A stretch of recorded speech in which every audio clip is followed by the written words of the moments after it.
17 जनवरी सीतापुर से कब बजे चला है? 4 बजे सुबह। चाय पानी करावे। चलो चलो चलो चल के आओ। कौन करेगा? दूसरा चलो यार आओ। कल 3 बजे का है वो, जब तक करी रहे पूरी रात से। अच्छा चाय पानी करा दो। तो क्यों लिए काम था आपका? बस हाँ, खाली खिड़की का।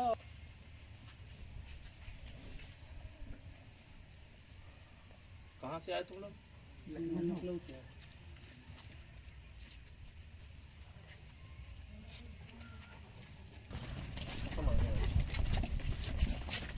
चलो आराम से काम कर लिया।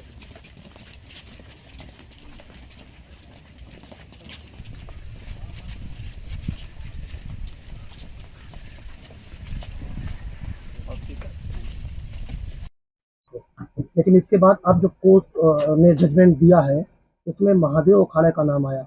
आपने कहा था कि एक परिवार एक अखाड़ा। हाँ, एक फैमिली एक अखाड़ा।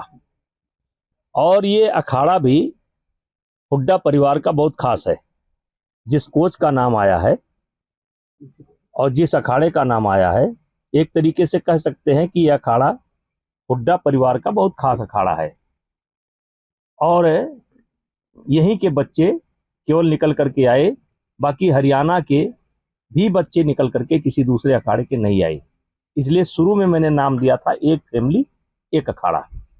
आज जजमेंट में भी वो बात आ गई और जो कोर्ट ने एक अखाड़ा एक फैमिली, इन्हीं में से आरोप लगाने वालों में से ही 2 पहलवानों ने जाकर के चैम्बर में बंद कमरे में क्या क्या हुआ, कैसे हुआ, ये सारी बातें कोर्ट के सामने रखा और कोर्ट ने उसको रिकॉर्ड कराया और उसी आधार पर ये जजमेंट निकल करके आया है। ये बात कोर्ट को आरोप लगाने वाले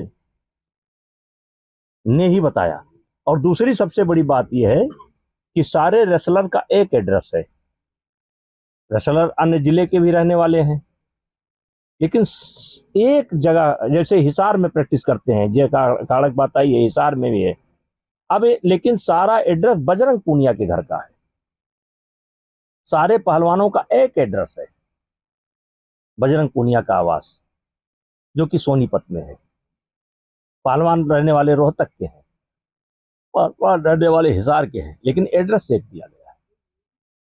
वहीं पर बाकायदा परेड कराया जाता था, रिहर्सल कराया जाता था, ट्रेनिंग कराई जाती थी। ये बात हमने नहीं बताई है, उन्हीं में से 2 पहलवानों ने कोर्ट के सामने रखा है। पॉलिटिकल इन्वॉल्वमेंट कोर्ट में जो आदेश हुआ उसमें ये बताया था, तो क्या लगता है आप कौन थे ऐसे जो राजनीतिक दल के पीछे थे? अब भाई सबसे पहले तो निकल करके हुड्डा फैमिली आई और हुड्डा फैमिली ही प्रियंका जी को गुमराह किया और प्रियंका जी के आने के बाद फिर होड़ मच गई, कोई नहीं बचा। बंगाल से लेकर के और सारी पार्टियां उसमें आ गई। कोई खाना सप्लाई कर रहा था, कोई होटल बुक करा रहा था, कोई क्या कहा जाए। अब जब कोर्ट ने बातें साफ कर दी, इसके पीछे जो भी लोग थे राजनीतिक दल, इनके लिए क्या करेंगे आप? अगला कदम क्या होगा? अभी तो इनका कदम देखेंगे हम, क्योंकि किसी का ट्वीट आया है कि हम हाई कोर्ट जाएंगे, लड़ाई बंद नहीं हुई तो पहले हाई कोर्ट जाए, अगर इनको राहत नहीं मिलती है तो सुप्रीम कोर्ट जाए, उसके बाद हमारा रास्ता खुलेगा, तब हम विचार करेंगे कि हमें क्या करना चाहिए। अभी तो इनके लिए रास्ता खुला हुआ है। अच्छा, राहुल गांधी लगातार बैठकें कर रहे हैं, वो छात्र संवाद कर रहे हैं, जेनजी को अपनी तरफ मोड़ने की कोशिश कर रहे हैं।